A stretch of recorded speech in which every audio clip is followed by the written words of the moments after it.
Which physical quantity is base quantity? So kena ingat base quantity dengan derived quantity. Base quantity dengan derived quantity. Okay. So electric current I, base quantity, weight. Okay, weight is equals to mg. So it is derived from multiplication of the product of mass and gravity. Velocity. So velocity is displacement over time. So derived from S and T. And density rho is m over v. Okay. So base quantity electric current. Okay, base quantity ingat ada berapa? 5 atau 7? Ada 7. Okay, kita ada current, apa lagi? Mass, ada sebagainya lah. Okay, tak ingat tu. Nanti tengok balik. Okay, what is the function of x? Okay, x simple to avoid over pressure to the object. Mula-mula kita pusingkan yang besar ni dulu. Okay, timbul yang besar ni. Lepas tu baru kita pusingkan ratchet. Bila dah sentuh objek tu, agak-agak dia dah sentuh objek tu, tak adalah kita pusing ini kan. Maksudnya force yang kita bagi tu besar. Seterusnya dia akan merosakkan permukaan objek yang kita nak measure. Okay, yang pertama, kenapa dia tak nak over pressure? Yang pertama, dia akan merosakkan. Yang kedua, dia akan bagi bacaan yang kurang tepat kan. Contohnya ini benda yang kita nak baca. So ini dia punya dekat hujung ni. Lepas tu lagi satu, kalau kita bagi tekanan yang lebih, so dia akan masuk dalam. So dia akan bagi bacaan yang tak tepat lah. So ini yang kita tak nak. Okay. So bila dia agak-agak dah nak sentuh saja, kita akan pulaskan. Okay. Kita akan rotate the ratchet.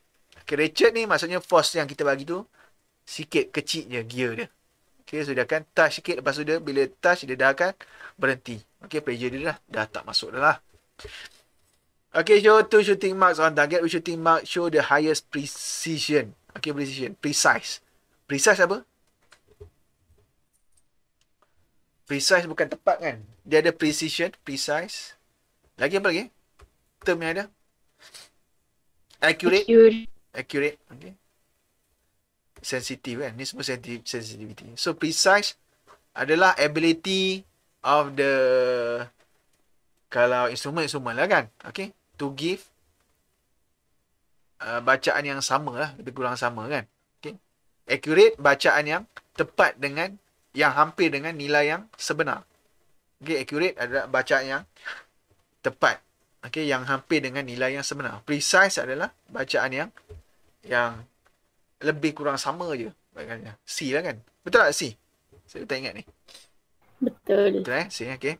Okay, next, which ticker tape describe a motion with increasing velocity? So, increasing velocity. So, ticker tape ni simple je. Kalau dia rapat, maksudnya dia perlahan. Okay, dia perlahan. Kalau dia jauh, maksudnya dia laju kan. Boleh bayangkan lah, ticker tape kan.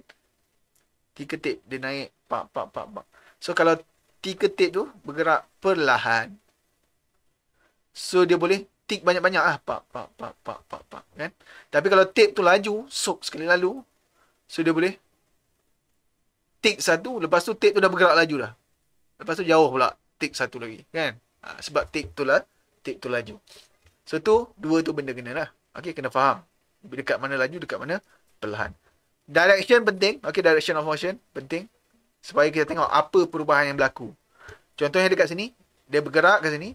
So, kalau tengok kat sini, dia makin, dia sama je kan, jarak dia kan. So, maksudnya speed dia sama. Yang ini, speed dia sama, lepas tu rapat. Okay. Laju, lepas tu perlahan. Lepas tu laju balik. Okay. Yang ini, apa ni? Jauh, laju, pelan. Yang ini, perlahan, makin laju, makin laju. So, increasing velocity, D lah. Betul D? Betul. Betul Okay. Takut tak ingat. Okay, next. Number 5. Ini biasa inertia kan. Which concept causes the bottle remain stationary? So, inertia lah. Okay, inertia. Ability of the object to retain its state of motion. Sama ada kalau dia bergerak, dia akan try to continue bergerak. Kalau dia berhenti, dia try to continue berhenti. Contohnya, kita ada dua objek. Botol ni asalnya dia berhenti. Okay. So, kita paksa dia bergerak dengan menarik alas meja ni. Kita tarik, kita paksa dia bergerak. Betul, jom bergerak. Tapi disebabkan dia ada inertia, ingat inertia ni sifat dia degil. Kalau dia nak stop, dia akan cuba untuk retain, cuba untuk stop juga. So, kita paksa dia bergerak, dia tak nak, dia nak stay juga. Okay, so itu inertia, simple eh. Okay, next number 6. Tu identical ball, Q, bla bla bla. Ini kita dah discuss rasa. Okay, dah discuss. Momentum.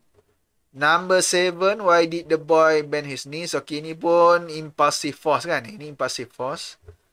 So, impulsive force, F sama dengan mv tolak mu bahagi T. So, ni asalnya mana-mana equation ni daripada FMA. M sama dengan V tolak U bahagi dengan T. Acceleration kan? So, bila buka, dapatlah yang atas ni. So, impulsive force. To decrease momentum, to increase friction. Sebab apa dia bend the knees? So, kalau kita nak jawab paper 2 dan sebagainya, nak explain. Okay, when bend the knees, yang pertama dia buat apa? Dia lengthen the time of impact. Okay. Naikkan masa. Kenapa dia nak naikkan masa? Okay. Sambung cerita dengan yang ini. Bila naikkan masa, okay, apa akan berlaku? Force akan decrease. Okay. Increase friction, confirm. Taklah. So, impact time. To increase the impact time, boleh jadi. Betul. Increase impulse. Impulse apa? Apa beza impulse dengan impulsive force? Impulsive force, sebab nama dia force. So, yang inilah. F sama dengan mv tolak mu bahagi T. Sebab nama dia force kan. Impulsive force. Kalau impulse, force sudah tak ada. So, senang je. Darabkan dekat sini. mv tolak mu. Naikkan T tu kan. So, daripada segi definition, impulsive force, it is the rate of change of momentum. Impulse is the change in momentum. mv tolak mu. Okay. Perubahan momentum. Okay. Atau product of force and time. Tapi biasa kita ambil yang ni lah. Change of momentum. So, decrease impulse tak lah. Okay. Decrease impulse tak. So, jawapan dia increase impact time. Okay. Soalan nombor 7 lah kan. C. Okay. Okay, next nombor 8. In equilibrium. So, keyword dia equilibrium. So, atas bawah mesti sama. Kiri kanan mesti sama. So, equilibrium yang mana ni? Okay. So, ke kanan 100, ke kiri 100. Ini kanan-kanan, dia akan jadi 200 ke kanan. Yang ini kanan-kanan sama juga 200 ke kanan. Yang ini 100-100. So, dia akan jadi ke kiri 200. Yang ini kanan, kiri. So, dia akan jadi kosong kan. So, equilibrium forces A. Okay, next number 9. Yang ini pun kita dah cerita minggu lepas. Okay, next number 10. Spring. Load of 1 kg supported by arrangement X, Y, Z. All the spring are identical. X, Y, Z. So, springnya sama. Maksudnya, spring constant adalah sama. Which comparison is correct about the extension of X, Y, and Z? So, mula-mula sekali kena tengok. Okay, macam mana susunan dia. So, X. Asal dia. Okay, bila parallel. Okay, bila parallel. Extension dia akan jadi lebih pendek kan. Lebih pendek. Maksudnya kalau spring tu, kita letak load satu spring. So, menghasilkan X, dia punya extension. So, dekat sini dia akan jadi X per 2. Sebab dia ada 2 parallel. Yang ini, kita ada X.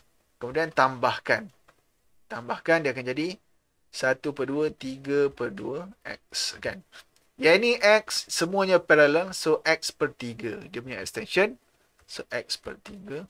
And this one, 1, 2, 3. Itu semuanya series 3X.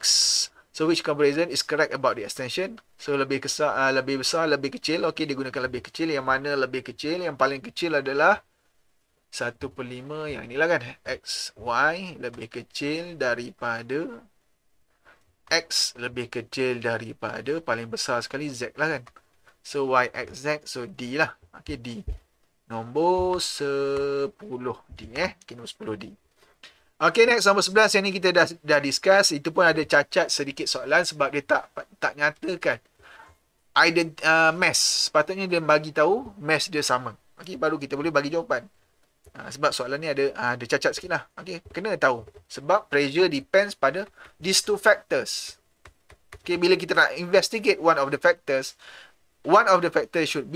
should be made as constant. Okay, so sepatutnya bagi tahu mass yang sama.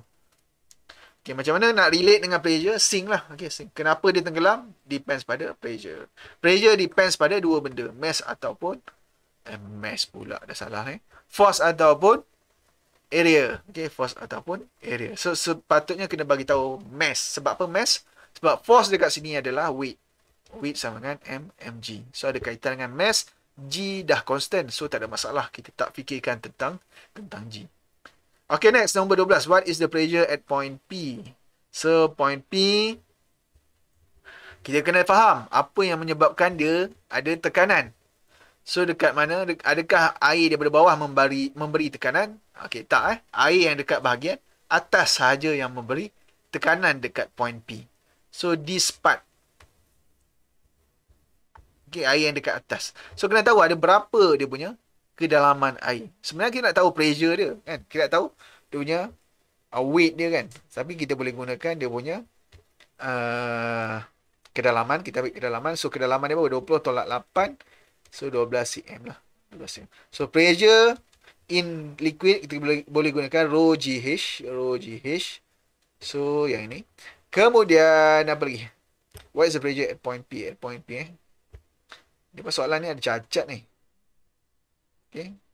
Sebab dalam masa yang sama sepatutnya dia ada atmospheric pressure. Okay. Sepatutnya dia ada atmospheric pressure. Maksudnya dia mengalami tekanan daripada dua sumber. Satu daripada berat air di atas point tersebut. Yang kedua daripada atmospheric pressure. Okay. Kalau dia tak nak atmospheric pressure, sepatutnya dia bagi tahu dekat sini. Okay. The atmospheric pressure is negligible. Boleh diabaikan dan sebagainya. Okay, so cuba kita tengok betul tak jawapan dia. Rho GH. So, rho 1000 darab G. Okay, darab 10 ke 9.8 ke. Darab H. Okay, H berapa? cm. Okay, berhati-hati dengan unit. cm meter. Nampak meter, So, darab H 12 cm jadi 0.12 meter. So, dapat 1200 B lah. Okay. So, nombor 12 B. Okay. So, sekali lagi soalan ni cacat dekat situ lah. Sepatutnya dia bagi tahu atmospheric pressure is negligible. Okay. Tapi kalau dia tak neglect atmospheric, pressure dekat P dia akan jadi sepatutnya P tambah PATM. Okay. Ataupun rho GH tambah dengan PATM. Dan kebiasaannya PATM ni dia bagi kat bawah. Okay. So, soalan cacat. Okay, next. Number 13. Diagram 9 shows liquid silicon is flew out from the tube using silicon tube gun. Okay. Ni prinsip apa ni? Okay, yang ini prinsip Pascal lah. Okay, Pascal. Betul tak nombor 13B, Okay. Pascal lah. Okay, Pascal. Sebab apa? Macam mana kita tengok Pascal? Kita bagi pressure dekat sini. Bagi force dekat sini. So, pressure yang terhasil adalah dekat point hujung yang ini. Okay. Okay. Pascal kata apa? Pressure in enclosed fluid will be distribute, okay, equally throughout the whole fluid. Maksudnya, seluruh fluid yang ada dalam ni, dia akan mengalami pressure yang sama. So, pressure yang sama ni, dia akan pindahkan dekat hujung ni. Seterusnya, dia akan tolak keluar. Okay. So, itu Pascal. So, kena faham. Kena tahu macam mana nak define Pascal, Bernoulli, Archimedes, principle of conservation of momentum. Okay, kalau kita tengok sekali, lalu Bernoulli principle kata apa? High speed, low pressure. Pascal kata apa? Pressure equals throughout all the enclosed fluid. Archimedes kata apa? Weight of the water displaced is equals to the buoyant force. Betul tak? Weight of the water displaced. Okay, berat air yang tersar sama dengan daya tujahan. Okay lah, boleh lah guna buoyant force. Principle of conservation momentum ni apa pula? Okay, yang ini senang je. Total momentum before total momentum before sama dengan total momentum after in a closed system. Okay, without without any external force acting on the system. Okay, kemudian if the water displaced, ni yang tadi lah kan, Archimedes. If the water displaced by the ship, so kita ada volume dia. What is the total weight of the ship and the load? Okay, so dekat mana keyword dia yang boleh membantu? Floating. Okay, ni perkataan yang sangat penting lah, floating. Floating maksudnya apa? Maksudnya dia float lah, dia timbul lah. Okay, bila timbul, force downward equals to force upward. Downward kita ada weight, upward kita ada buoyant force. Okay, so bila dia tidak bergerak ke bawah ataupun ke atas, dia floating. So kita boleh ambil equation ni, buoyant force sama dengan weight of the whole things. Okay, load plus the ship. So daripada sini masalah dia dekat mana? W kita nak cari sama dengan buoyant force. So how to relate the buoyant force? How to calculate buoyant force? Buoyant force sama dengan rho Vg. So rho dia bagi, V dia bagi, G kita boleh letak 10. Okay, lepas tu calculate saja nilai dia. So kalau kita calculate, sebelum tu check unit dulu, tengok pastikan meter okey, tak ada masalah, meter, kg, newton okey, semuanya SI, tak ada masalah unit. So boleh darab terus. Rho 1020 darab V darab 400 darab G 10. So dapat 4080K. 4080K ataupun dia bagi dalam standard form 1 2 3 6 lah. Okay. So 4.08 10 kuasa 6. Betul tak nombor 14? 14D lah. Okay. 14D. Okay. So habis. Ini nombor 15. Pukul apa dah? Okay, 2 minit lagi. Okay, nombor 15. Bernoulli. Okay, Bernoulli kan? Bernoulli, which statement is correct? The air pressure at Q is lower. So, mana ni? Apa gambar dia ni? Okay, ini sail ya. Layer. Okay, sail ya. Layar ni. Layer pula. Lift force. So, force ke sana. Okay, force ke sana. Ni penting.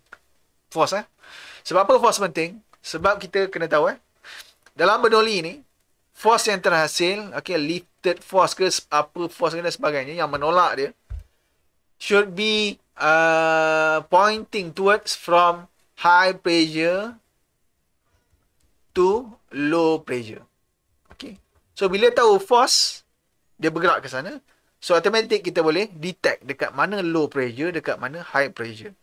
Okay, kita dah cerita form 3 dulu, objek akan bergerak daripada high pressure ke low pressure kan. Biasa soalan PT3, botol nak sedut telur kan, nak sedut telur. So telur pun masuk dalam kan. So kenapa dia masuk dalam? Sebab dekat dalam low pressure. Dekat luar kita ada high atmospheric pressure. So dah tahu dia punya ni. Which statement is correct? So okay, so kita akan baca lah satu-satu. The air pressure at Q is lower. So bila dah buat macam ni, kita tahulah dekat Q lower. Okay, betul? Boleh dapat jawapan terus. Boleh check. Nak double confirm kan. Takut tersilap baca dan sebagainya. Okay, kita check. Air pressure at P is lower. So, salah lah. Speed of air at P is higher. Okay, speed macam mana? Kita boleh gunakan Bernoulli. Okay, Bernoulli kata apa? High speed, low pressure. Okay. So, dekat sini low pressure. Maksudnya V dekat sini is high. Okay, V dekat sini. Maksudnya speed of air at P is higher than speed of air at Q. So betul lah kan? Okay, betul ke ni? Kenapa ada dua yang betul ni? Kat mana saya silap ni? Tolong check. The speed of air at P is higher. Sorry, P kat sini lah kan? So P, high pressure. Bila high pressure, sepatutnya speed tu dia jadi lower lah. Based on Bernoulli principle kan? So yang ni salah lah. The operation of the system is based on Pascal principle. So, confirm salah. Okay. So, Bernoulli. Jawapan dia A. Okay, simple. Okay, ni kita dah discuss lah. Which law can last explain this situation? During night, okay, the show trapped air. Floating the sea at noon. During night time, the volume of trapped air is air reduced. So, V dengan Apa beza dia noon dengan night? Suhu lah kan. Charles law. Okay. Charles law. Itulah Charles law. Nombor 18. 18B. 18B.